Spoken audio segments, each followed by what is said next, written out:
Conexão Sagres.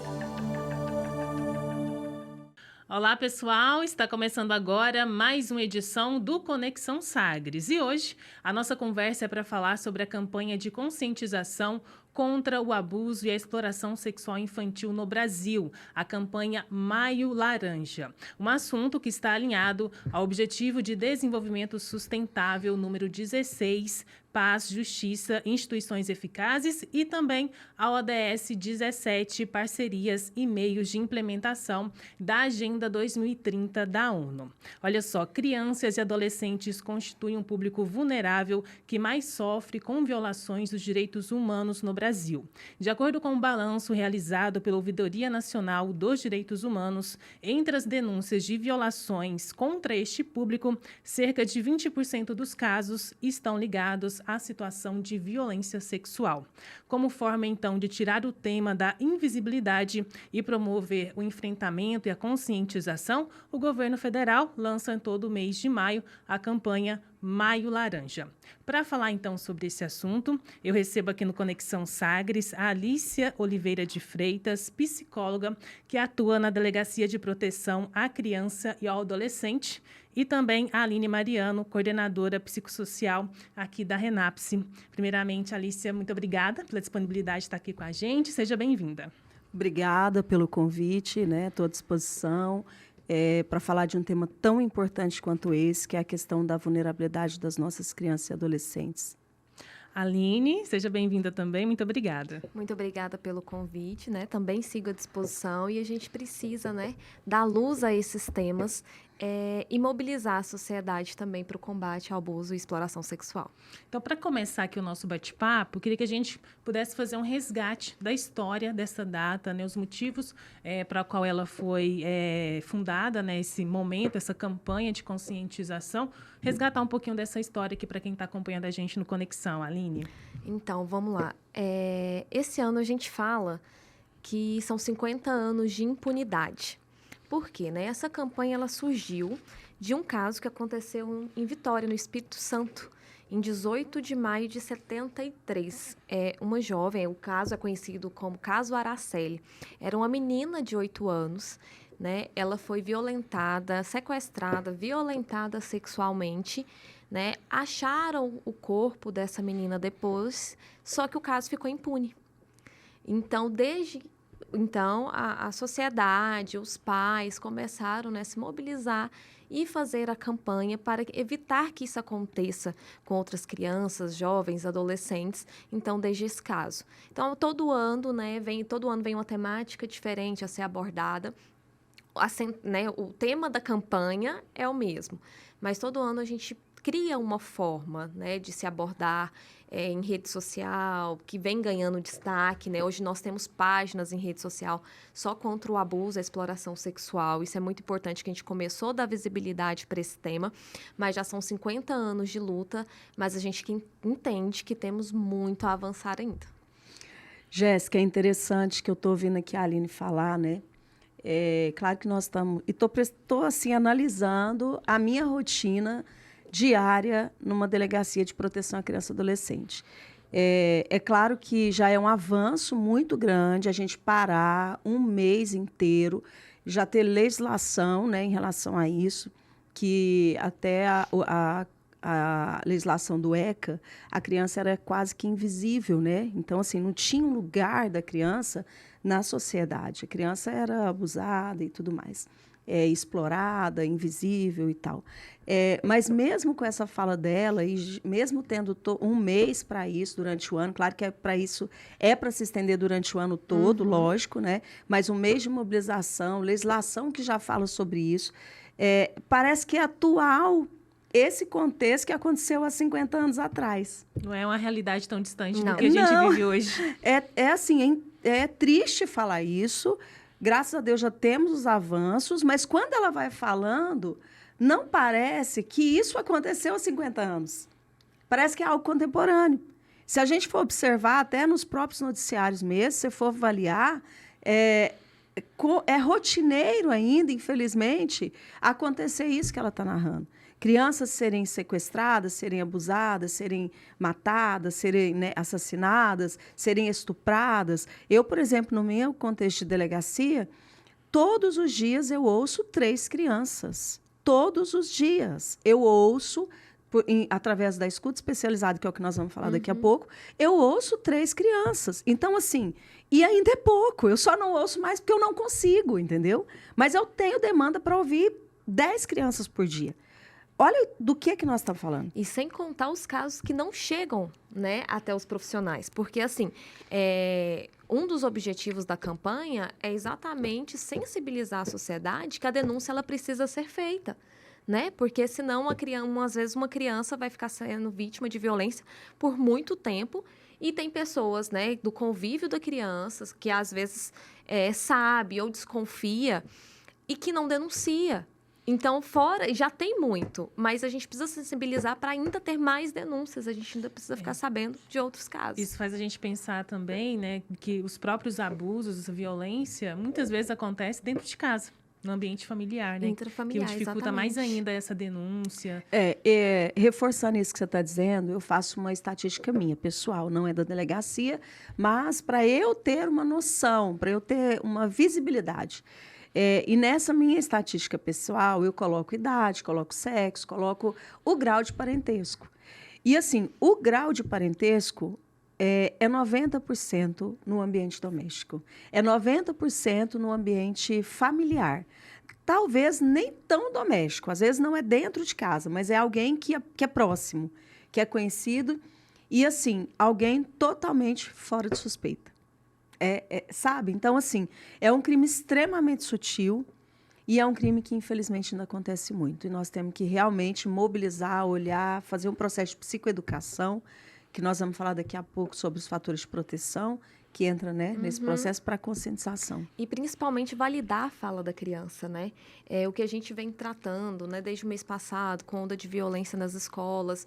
E o que eu sempre falo, valide a fala da criança, valide a fala do adolescente. Porque eu já atendi vários casos de adolescentes olhar para mim e falar, não, mas a minha mãe não acredita. Isso dói nele, dói na gente e a gente sabe que é um crime. A gente precisa validar tudo que chega até a gente. Assim, pode ter caso que não seja real? Pode, mas são pouquíssimos. E sobre essa questão de validar a fala, eu considero que nós tivemos um avanço já na legislação, porque hoje nós temos duas categorias importantes dentro da legislação, que eu considero, que é a questão do depoimento especial e a questão da escuta especializada, que são coisas distintas, mas que são coisas que a gente usa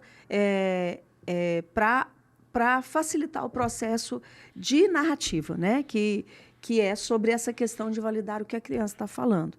Claro que, nesse contexto, deve ser feito por um profissional especializado, que não especificamente, necessariamente, precisa ser um psicólogo, mas uma pessoa treinada e capacitada para fazer aquela escuta, né?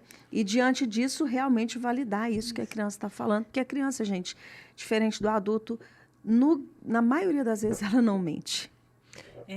Mas o que é o abuso? O que tipos, né, de crimes são esses? O que pode ser considerado um abuso sexual contra uma criança? Então, quando a gente, às vezes, né, fala, não, o abuso sexual é só aquele onde há o contato físico, né? Também a gente considera aquele, né, onde há toques, né, que é o que a gente hoje trabalha muito, principalmente com criança, para ela conhecer o corpo dela, as regras, né, os pais, os profissionais de educação precisam, sim, trabalhar isso. A gente já tem livros hoje, né, Aliciana? Tem um que até eu deixo para os pais, que chama Pipo e Fifi, que eles ensinam, muito bacana, que eles ensinam como você falar com uma criança sobre as regras do corpo, como ela falar não e como ela também, ela começar a sentir os limites do corpo dela, onde alguém pode tocar ou não, né? E tem também não só questões de toques, né? Quando a gente fala de abuso sexual de crianças e adolescentes. Por exemplo, pela internet hoje, é possível ter uma violência né, sexual.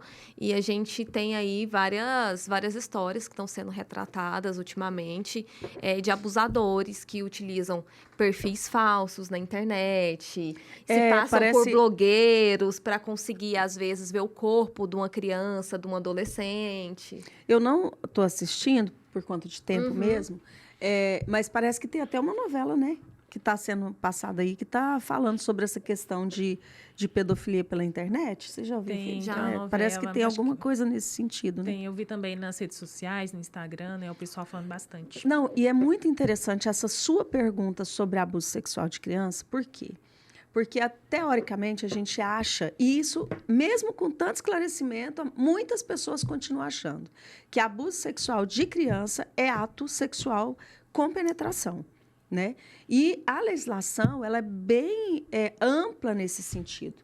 Abuso sexual é tudo aquilo que viole a sexualidade da criança. Toda e qualquer conduta que viole isso. Então, por exemplo, se eu coloco uma criança... eu não, né? Vou dar outro exemplo. Se uma pessoa coloca uma criança para assistir filmes de sexo explícito, isso é um abuso sexual na nossa legislação. Né? Por quê? Porque, às vezes, não tem o abuso sexual físico, mas tem uma violação psicológica de algo que aquele ser humano, naquele estágio de desenvolvimento que ele se encontra, até do ponto de vista neurológico, neuropsicológico, cognitivo, emocional, esse ser humano ele não está preparado para receber essa descarga desse tipo de conteúdo. Então, o legislador ele foi extremamente perspicaz nisso, porque ele tipificou essa conduta como uma conduta criminosa. Né? Então, é muito amplo. Passar a mão, que são atos libidinosos, expor as cenas de sexo. Colocar a criança para assistir. Tudo isso caracteriza abuso sexual. E são coisas... que as pessoas acham que não é. Passar a mão. Só para você ter uma ideia, vou citar um exemplo, posso? Pode. Um exemplo, né, sem citar nome nem nada, de uma pessoa que eu ouvi, a própria mãe falou, não, mas ele estava brincando, ele só pegou no peito dela. No peito de uma criança que está em desenvolvimento, de 12, 13 anos, que nem tem o seio ainda formado, e estava na cozinha fazendo a comida com a mãe, e o hábito do padrasto, imagina só, é ficar pegando no peito da criança. Aí eu ainda questionei a mãe, falei, você viu? Ela falou, não, vi, é normal ele fazer isso. Isso não é normal, né? Não é. Isso não é normal. Então, eu citei para ela, na ocasião, eu falei, então, por exemplo, se chegar um colega meu aqui agora, e nós estamos conversando, e ele brincar e bater a mão na sua bunda, você vai achar normal. Ou seja, eu não acho normal uma pessoa me tocar sem eu autorizar, né? Agora, você imagina, só porque é uma criança, é normal. Então, o abuso sexual está num espectro muito grande. E a gente precisa ficar muito atento com isso. E, para esclarecer isso, nós temos que passar por um processo de psicoeducação mesmo. E cultural. E social. Você vê o tanto que o negócio é amplo. Voltando a falar um pouquinho sobre a questão do ambiente familiar, o ambiente doméstico, como que a gente pode ajudar essa criança, esse adolescente a reforçar mesmo, né, esse diálogo ali com a família, para ela saber a quem recorrer quando for vítima de algum abuso, de alguma violência sexual. O que os pais podem fazer para reforçar essa relação e esse diálogo? E a palavra certa é essa mesmo, né, Aliciana? É o diálogo. As pessoas precisam entender e desmistificar o tabu. Né? Porque, às vezes, a questão do corpo, precisa entender que precisa ser conversado. Isso ajuda a prevenir, isso abre espaço de diálogo, isso abre espaço para que o filho, né, principalmente em escolas também, isso precisa ser trabalhado. A gente precisa aprender a conversar sobre os limites do corpo de uma criança. Ela precisa ser respeitada tal qual um adulto. É o que a Aliciana já falou. Eu sou adulta, se alguém vier triscar em mim, eu me tocar, eu já sei falar não. Uma criança, ela tem que aceitar, né? Não é assim.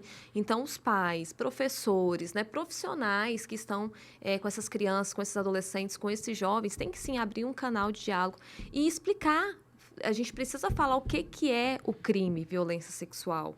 A gente tem que falar o que é impor limites. A gente tem que ensinar né, o que não pode, quais são, não diria um perfil de um abusador, que na verdade eles não têm esse perfil, muito pelo contrário, são pessoas que muitas vezes a gente nem imagina que teriam a capacidade.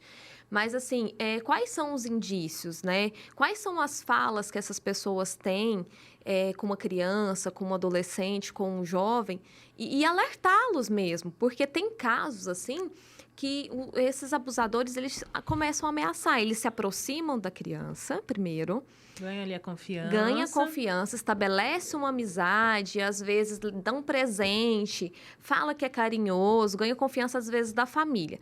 Quando ele consegue, né, de fato, fazer cometer um abuso contra essa criança, ele começa a ameaçá-la. Eu vou matar o seu pai, eu vou matar a sua mãe, eu vou fazer maldade com alguém da sua família se você contar. E assim ele consegue manter ela naquela situação. Então a gente precisa, assim, lógico que são fases diferentes, então a gente tem que ter o cuidado, né? A forma que a gente vai falar para a criança, a forma que a gente vai falar com o adolescente que já tem um conhecimento maior. Mas ambos a gente precisa ter uma forma de orientá-lo e de alertar contra esses casos. E ainda o tabu é muito grande para os pais conseguirem, né, romper essa barreira, falar desses assuntos com a própria criança, de conhecer, saber o que é errado, o que pode e não pode ali, a respeito do próprio corpo. Ainda tem muito que quebrar esse tabu? A gente começou a ter um avançozinho, depois teve um retrocesso, né? Porque livros assim, que trabalha processo de psicoeducação, de repente foi um pouco barrado, né? E aí a gente precisa novamente conquistar isso, porque falar de sexo, de sexualidade, é um tabu na nossa sociedade. Então, quando você trabalha um livro onde que vai falar sobre esse processo de psicoeducação, o que nós temos que lembrar é que esses materiais eles foram elaborados por profissionais, né, que trabalham isso, que falam sobre isso, como, por exemplo, eu vou te dar um dado empírico meu, assim, da minha própria experiência. O que normalmente eu vejo que ajuda para deixar a criança numa situação mais ainda de vulnerabilidade e de risco? O contexto familiar, né, quando acontece ali. A ignorância dos pais, no sentido de ignorar mesmo, né, e de não falar sobre aquilo. E a falta de conhecimento das próprias crianças. Ou seja, é um processo educacional também. Não é um processo psicológico, mas também um processo educacional. E como que a gente melhora a questão da educação? Falando sobre aquilo, educando. Então, por exemplo, não é incomum, muito pelo contrário, é comum eu atender crianças que elas falam o quê? Que não sabia que o vovô colocar ela no colo na hora de assistir televisão e ficar com a mão dentro da calcinha dela, pegando na pererequinha dela, que aquilo era errado. Porque nosso vovô é tão bom. Você entende como é um processo? Não, eu estou falando, eu até arrepio, porque a gente fica sensibilizada com a situação. Porque realmente é uma falta da criança compreender que aquela é uma parte do corpo dela, é uma parte íntima e que ninguém deve tocar, a não ser ela, para fazer higiene própria, ou quando ela não consegue, porque é muito pequenininha, mamãe ou cuidadora, né? E explicar todo esse processo. Não que aquilo ali é uma parte de satisfação sexual de um adulto, porque é isso que acontece, né? E quando a criança é vítima de algum abuso, quais os sinais que a gente pode perceber que essa criança pode manifestar, que os pais podem ficar alerta e perceber que algo não está normal? Você quer falar? Pode falar. Pode falar no complemento. Então, inclusive isso faz parte do processo de perícia psicológica, quando a gente vai avaliar a criança que é vítima de abuso sexual. Comportamento, no geral. Dentro do comportamento, a gente avalia comportamento verbal e comportamento não verbal. Comportamento verbal, a própria fala, né? A fala, que não é tão explícita. Não, nem sempre a criança vai falar. Justamente por esse processo que a Aline falou, que é o processo de medo e de ameaça. Aí nós vamos para o comportamento não verbal. Tudo aquilo que mudou o comportamento da criança. Então, ela está mais ansiosa, a criança, dependendo se for menorzinha, ela volta a não ter controle dos esfíncteres, ou seja, fazer cocô e xixi novamente. Ela fica extremamente sensibilizada, ela fica introspectiva, ela fica com medo de tudo, sonos e pesadelos noturnos. Então, assim, são vários comportamentos que, é claro, quando eu digo isso, não é para a pessoa ficar também achando que tudo já é isso. É sinais de que você precisa buscar uma orientação profissional para ver o que está acontecendo. Pode ser que todos esses sinais comportamentais, de mudanças comportamentais, sejam resultado de outras coisas. Transtornos de ansiedade. Pode ser né? outra coisa. Mas esses também são sinais de crianças vítimas de abuso sexual, né? Depois dele, você ir, depois do profissional, é muito importante o profissional qualificado para a abordagem dessa criança. É muito importante. Por quê? Porque os pais, normalmente, eles não vão saber conduzir. A mãe, quando isso acontece, a mãe, ela entra numa dor muito profunda, porque ela também sente a culpa. E quando ela entra nessa dor, ela mistura sentimentos dela com os sentimentos da criança. E é uma mistura muito sutil que a gente não percebe. Então, por exemplo, eu que tenho 20 anos que eu trabalho na polícia, basicamente com essa temática, se porventura isso acontecer na minha família, ou Deus me livre com as minhas filhas, eu não vou dar conta, porque vai misturar a minha emoção com a dela. Então, é muito importante o profissional qualificado, porque, assim, o psicólogo, assistentes sociais, que eles são capacitados, né, para isso. E olha que dentro da própria psicologia tem que ter o especialista, porque nem são todos psicólogos que são também especialistas para trabalhar com essas demandas, né? Que faz parte das especialidades, e está tudo bem também. Então, acho que é importante, muito importante isso. Com certeza. E assim, o adolescente, né, ele também costuma ficar mais introspectivo, né? A criança, ela fica, né? Ela pode ficar mais agitada, como a Aliciana falou, essa questão do sono é prejudicado. E o adolescente, muitas vezes, né? Isso, muitas vezes não. Quem sofre o abuso tem algum impacto na saúde mental, isso é fato. E eu já atendi vários casos de adolescentes que começaram a usar roupa comprida, né?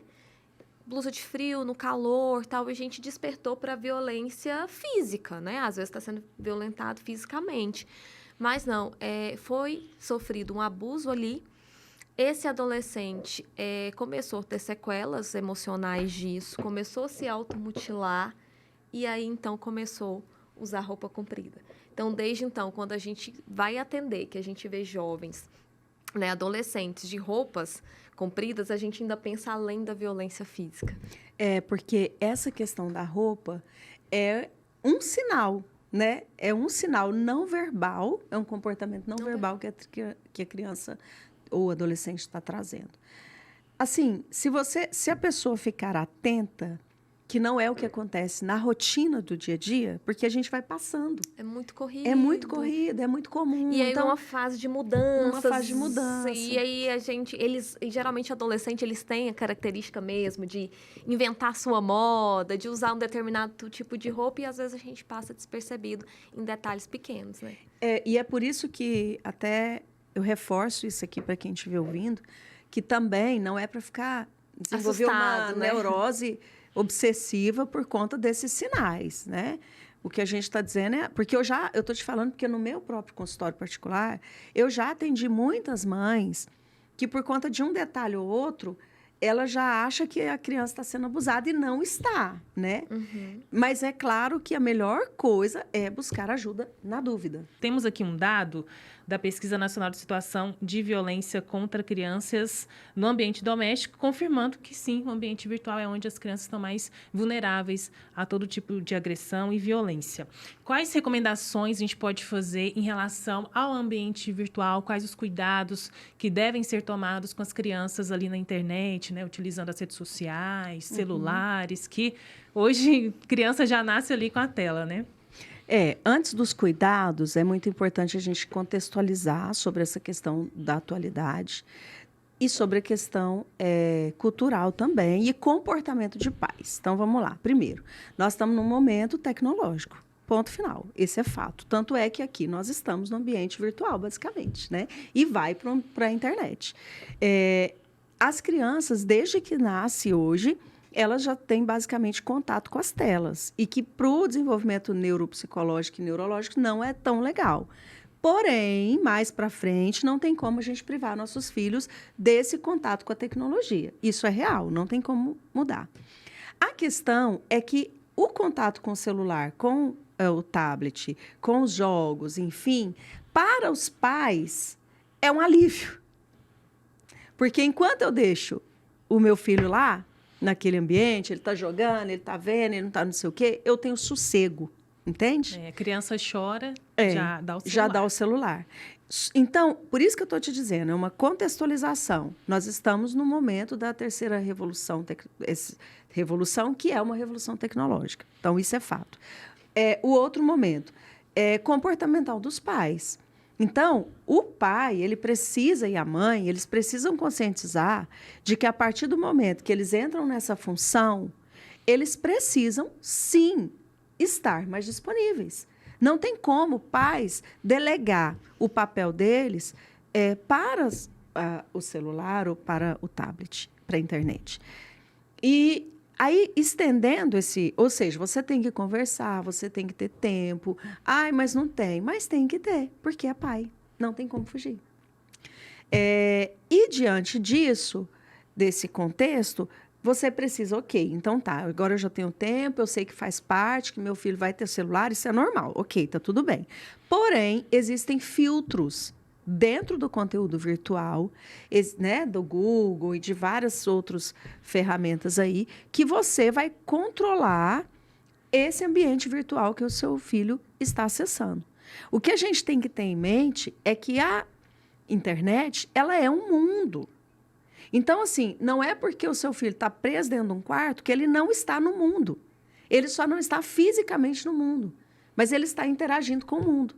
E nesse mundo virtual é pior, porque você não vê quem está lá, né? É muito comum, dentro da investigação mesmo, vir denúncias para nós de que quem está por trás daquele vídeo, passando por um adulto, por uma criança, é um adulto. Isso não é uma coisa anormal também, incomum, é uma coisa comum, infelizmente. Porque existem adultos que têm um desvio de conduta sexual, um adoecimento, uma psicopatologia sexual, que é a pedofilia. Eles têm desejo sexual por crianças. Isso é fato, não tem como fugir. E onde que você vai proteger? Controlando as coisas que o seu filho acessa na rede social. É ponto final. Ah, não, mas eu vou invadir privacidade. Vou mesmo, porque eu sou mãe e sou pai, eu vou mesmo. Eu vou invadir. E detalhe para quem está ouvindo, os filhos gostam, por mais que eles falam que não. Porque lá dentro deles, sem eles dizerem, sem eles expressarem, eles se sentem cuidados e protegidos. Então, é muito importante o controle. Quando nós delegamos o processo de educação para o tablet, para o celular e para a internet, nós estamos sendo omissos e negligentes. Então, existem recursos dentro da própria internet para proteger os conteúdos que os nossos filhos estão acessando. Eu acho que precisa partir de uma amplitude de consciência, que é o quê? Você compreender que a internet é um mundo. É um mundo diferente desse aqui, onde que eu estou te vendo pessoalmente, mas é um mundo com N possibilidades. Em que crianças e adolescentes estão expostos continuamente, correndo todos os perigos, mesmo que do mundo físico, vamos dizer assim, né? Quais são esses principais perigos, Anine? Falando na questão virtual, né? A gente citou o exemplo da novela, que é uma pessoa ali que se passa por uma criança para praticar abuso ali virtualmente, né, contra um adolescente. Quais são esses perigos mais comuns, né, que mais acontecem? Jéssica, são bem parecidos com o mundo físico, como a Aliciana, né, falou, do mundo virtual e do mundo físico. É muito parecido, porque eles criam meio, da mesma forma do mundo físico, de ganhar essa confiança. seja jogando com... que hoje nós temos plataformas, né? Que nossas crianças, nossos adolescentes jogam e, ao mesmo tempo, se comunicam. Então, seja por lá, ganhando a confiança através de um jogo que o abusador identificou que a criança gosta, seja se passando por um personagem, igual o caso da novela que se passa por uma blogueira, é a mesma forma, eles vão ganhando a confiança. E aí, isso pode ficar no mundo físico, no mundo virtual, quer dizer, e pegando fotos dessas crianças e adolescentes, pode, mas isso pode ir para o mundo físico. Aí ele marca um encontro. Vamos no shopping, a gente precisa se conhecer, a gente vai ser muito amigo, eu estou em tal lugar, eu vou para a sua cidade só para te ver, vai ser muito legal. E aí vai marcando encontro com crianças, vai marcando encontro com os adolescentes. E aí, nessa hora, traz o crime também para o mundo físico, onde, de fato, acontece o abuso sexual aí, não só de forma virtual, trazendo ainda mais consequências. Então, assim, a forma da atuação, independente se é virtual, é muito parecida. Tudo começa em ganhar a confiança e interagir com a criança ou com o adolescente com um tema que eles gostam. E quando ela fala de ganhar a confiança, aí a gente entra de novo numa análise daquele sistema familiar. Se aquela criança, existe uma lacuna ali, para que entre alguém e supra a carência de alguma maneira. Aí eu estou falando muito como psicóloga mesmo, de alguma maneira emocional que aquela criança tem, e aquele adulto, com toda a expertise dele de manipulador, que é um pedófilo, ele entra e manipula aquela situação, suprindo aquela necessidade emocional que aquela criança está em falta. E uma coisa está sempre ligada com outra, ligada, né? Um fato gera consequência para outro. Sim. Então, hoje, se meu filho está numa plataforma, né, jogando, e ao mesmo tempo conversando, eu preciso sentar ali. Eu preciso ouvir quem são as pessoas. São amigos dele que ele conhece, que está na plataforma? Pode ser. Então, eu preciso estar atenta a isso. Porque acontece, assim, são mínimos detalhes e acontece num vacilo, vamos dizer assim, nosso, sabe? E é exatamente isso. Eu tô com ansiedade. E aí, e de fato, tá tudo tão ligado. Por exemplo, se eu não tenho um diálogo com meu filho, se eu não estabeleço, não só no tema de violência, mas no dia a dia, se eu não estabeleço, quando meu filho tá ansioso, quando meu filho tá com medo, quando ele tá preocupado, ele não vai falar comigo. E aí, ele vai sempre conversar com o outro. E aí, é as chances que a gente dá para esse abusador se aproveitar. Porque ele não vai ter confiança, às vezes, de falar comigo. Eu elaborei um e-book justamente falando sobre isso. Ele é muito legal. Tá lá nas minhas redes sociais. Eu não sei se eu posso falar a rede social aqui. Lá é psicóloga.aliciana. A-L-I-C-I. É Alice com I. Aliciana. Chama Construindo Relacionamentos Saudáveis com os Filhos. E lá é muito legal porque ele fala sobre essa questão, né? Como você constrói, o próprio nome está falando, um relacionamento com seu filho, né? E, às vezes, são dicas que nós da psicologia, e vocês também, né, da assistente social, a gente consegue oferecer para aquela pessoa que é leiga e que ela não tem, mas são dicas muito simples.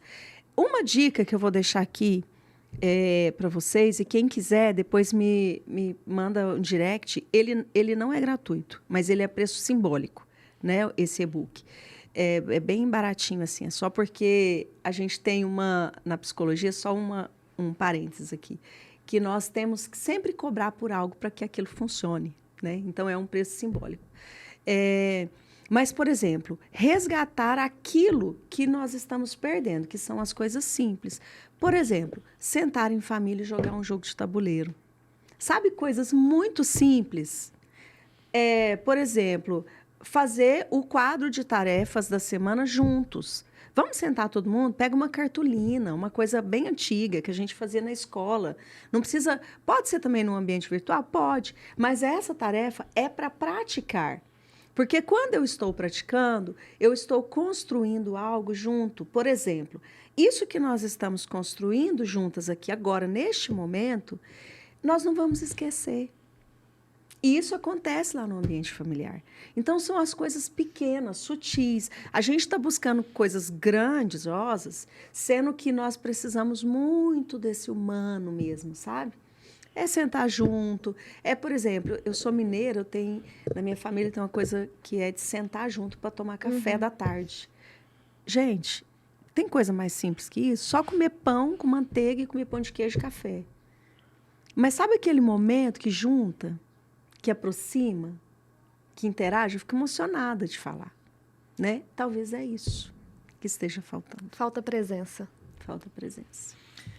Aline, no bloco anterior você falou um pouco sobre alguns casos de adolescentes que ali foram vítimas de algum abuso e começavam a usar roupas ali para tampar algumas marcas, algumas consequências como a automutilação. Queria que a gente pudesse falar um pouquinho mais sobre isso, né? Dessas consequências emocionais que um abuso pode gerar para uma criança e para um adolescente.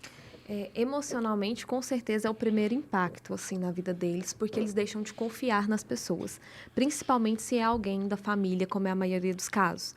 Né? Então, começa-se a ter transtornos de ansiedade, transtornos de pânico, eles não querem socializar, né? Tem medo, o desempenho escolar cai consideravelmente.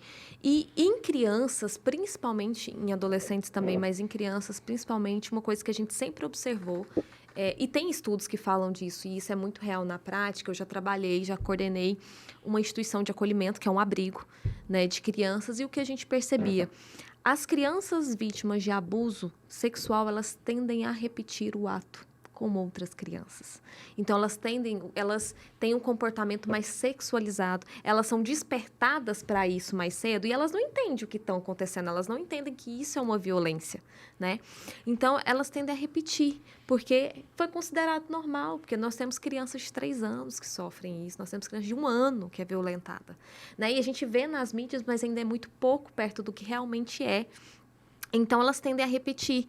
Então, crianças que têm um comportamento... Lógico que nós temos, né, questões neurológicas, psiquiátricas, que também têm esse sintoma. A gente não pode generalizar.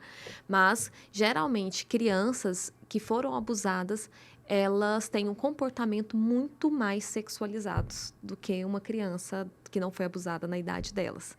Então, a questão emocional... É uma marca que ela leva para a vida inteira. Ela precisa de tratamento, muitas vezes psiquiátrico, ela precisa de um acompanhamento contínuo psicológico para que ela consiga se restabelecer e ter uma vida normal, vamos dizer assim, na vida adulta, porque são marcas que ela leva para muito tempo. E isso vai em vários anos, além do próprio transtorno, né, que pode causar nela de ansiedade, de pânico, a insegurança. Ela se torna uma pessoa muito mais insegura, com dificuldades de criar relacionamentos, principalmente relacionamentos amorosos. Tem muita dificuldade. E eu sou neuropsicóloga também, então a gente avalia muito as funções executivas, né? É engraçado como que o abuso sexual ele compromete também os aspectos cognitivos da criança, de concentração, atenção e aprendizagem. Concentração, memória, atenção e aprendizagem. Então, eu vejo muito na delegacia que eu trabalho, as crianças que são vítimas de abuso sexual, elas têm o desenvolvimento cognitivo, ela não é ideal para a idade que ela se encontra, entendeu? Parece que há prejuízo nisso também. Então, há prejuízo emocional, social, psicológico, cognitivo, ou seja, é prejuízo demais para o desenvolvimento do ser humano, gente. É muito grave, sabe, o que a gente está falando? Porque realmente são seres humanos que estão na fase de desenvolvimento, onde que está se formando. Está se formando a cognição, a emoção, o caráter, a personalidade. E, de repente, justo nesse momento, onde que nós deveríamos oferecer um ambiente favorável, em todos os aspectos, não é de riqueza, não é de dinheiro, é de amor, é de afeto, é de cuidado, é de proteção. É de presença. E aí, de repente, tudo isso é tirado. Aí nós vamos ter lá na frente uma sociedade adoecida, que é o que nós temos. Né? E, Alícia, falando um pouquinho aí do trabalho seu na Delegacia de Proteção à Criança e Adolescente, você mencionou também no bloco anterior sobre a escuta especializada. Explica para a gente um pouquinho, né, sobre esse processo e sobre o seu trabalho em si ali na delegacia. Então, houve uma evolução legal, né? Então, hoje nós temos leis que são importantes para a proteção da criança e adolescente, começando lá com o ECA. Do ECA veio passando, né? por outras, eu não sou do direito, mas assim, então não vou saber, talvez eu fale até alguma coisa equivocada aqui, mas eu sei do Henri Borel, eu sei do depoimento especial e da escuta especializadas, que são as legislações que eu trabalho atualmente na Delegacia de Proteção à Criança e Adolescente de Aparecida de Goiânia. Nós não fazemos depoimento especial, porque o depoimento especial ele tem uma logística para ser feito, então precisa ter câmera, precisa filmar, precisa ter tudo isso, e porque também ele é feito, né, no Poder Judiciário. Por que é um depoimento especial? Porque você faz uma única vez com a criança, para que não revitimize essa criança, por profissional especializado, e não por qualquer pessoa que vai fazer uma inquisição com a criança, um interrogatório. Não é esse o objetivo. O objetivo maior é proteger a criança. Então, uma criança que já sofreu, que já foi vítima em vários contextos, quando a gente aborda aquele tema de violência que ela passou e a gente não sabe abordar, a gente mexe novamente nessa ferida. O objetivo da legislação é proteger essa criança, que é o bem maior. Tá, na delegacia, o que nós fazemos? Nós fazemos a escuta especializada. Essa escuta especializada é um instrumento que a gente utiliza também por profissional especializado, que não necessariamente precisa ser o psicólogo, mas que ele tem uma habilidade técnica para ouvir essa criança. É uma escuta ativa, é uma escuta sem julgamento, e de maneira que deixe com que essa criança fale o que ela tem que falar de maneira livre e espontânea, no tempo dela, respeitando inclusive o silêncio. Quantas vezes a criança, às vezes eu agendo uma escuta especializada e naquele primeiro atendimento, o ideal é que a gente faça um só atendimento, mas às vezes naquele primeiro dia, a criança ela não consegue, está tudo bem. Eu não posso forçar, eu não posso ficar perguntando, eu não posso trazer para ela uma dor para ela falar daquilo. Então, muitas vezes, eu até oriento as minhas estagiárias de psicologia, porque lá também é um campo de estágio, primeiro momento da escuta é trabalhar bem no rapport, na construção de vínculos de confiança. Então, a gente senta no chão, brinca, às vezes elas penteiam meu cabelo, e depois que elas vão construindo aquele momento de confiança e de intimidade, aí a gente tem algumas perguntas, que são perguntas bem direcionadas, deixando aquela criança para que ela fale sobre o fato. Não pergunta objetiva, né? Mas como, por exemplo, e você sabe o que você veio fazer aqui hoje? E aí a criança vai falar, entendeu? Ah, eu vim aqui porque a minha mãe me trouxe. Ah, e o que a sua mamãe disse para você quando você estava vindo? Aí ela vai falar, falou para me falar a verdade. Ah, entendi. E qual é a verdade? Percebe que você, em momento nenhum, você faz pergunta fechada, em momento nenhum você fala sobre o fato diretamente, muito pelo contrário. Você cria um ambiente. E se a criança fala, ai, não quero falar sobre isso, tudo bem. Entendeu? Para que a gente... Aí é claro. Mas aí eu pergunto para ela assim, mas você quer vir aqui outro dia? Se ela falar assim, então tá bom, então a tia vai marcar uma nova sessão. Aí, no outro dia, ela já está mais confiante, normalmente ela traz o que aconteceu. E é interessante que, no final, depois que ela relata, dessa maneira, uma maneira acolhedora, assertiva, profissional e especializada, ela fala, nossa, foi tão bom falar. Isso, com certeza, né, gente, já é um avanço. A gente já está aqui caminhando para o final e eu queria perguntar justamente isso, os avanços que a gente tem no enfrentamento contra a violência, o abuso sexual infantil. Só de ter um ambiente preparado ali por um profissional para acolher essa criança já é um avanço também, né? Quais são os outros avanços, o que ainda a gente precisa melhorar nesse enfrentamento?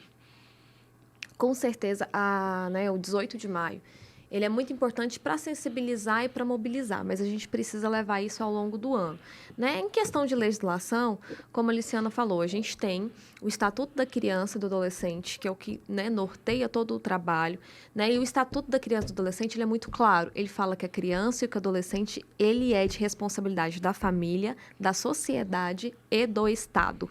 Então, se essas três frentes trabalham com as legislações atuais, nós já conseguimos impactar muito e combater essa violência, né? Então, o que a gente precisa? Na verdade, a gente precisa do apoio também da sociedade, porque muita lei a gente tem e está avançando, que bom, e precisa. Só que a gente precisa do apoio da família, que é o tempo de qualidade, que é a presença. Nós precisamos de avanço fora a legislação, entende? A gente precisa, além da família, dar o apoio, a gente precisa que a sociedade esteja atenta. Quando eu falo de sociedade, é todo mundo, não só os profissionais, professores que estão envolvidos com essas crianças e atentos. Nós precisamos que, em casos, né, vizinhos, às vezes, sabe, a gente precisa de pessoas que se mobilizem, que se preocupam, que não achem que é normal isso e que faça, de fato, denúncia, né, quando souber de casos assim. É isso, meninas. Muito obrigada pela conversa com a gente aqui no Conexão Sagres. Conversamos com a Alícia Oliveira de Freitas, psicóloga que atua na Delegacia de Proteção à Criança e ao Adolescente de Aparecida de Goiânia. Muito obrigada pela presença aqui com a gente. Eu que agradeço a oportunidade, estou disponível, né, em nome da Polícia Civil também, para trabalhar nessa questão de prevenção e de repressão à violência contra criança e adolescente. Agradeço também a Aline Mariano, coordenadora psicossocial aqui da Renaps. Aline, muito obrigada. Muito obrigada, Jéssica. Sigo à disposição.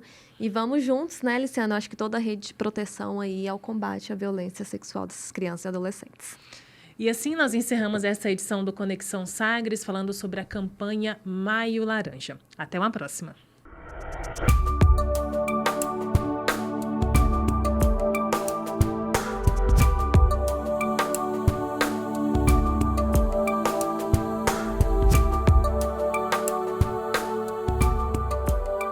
Conexão Sagres.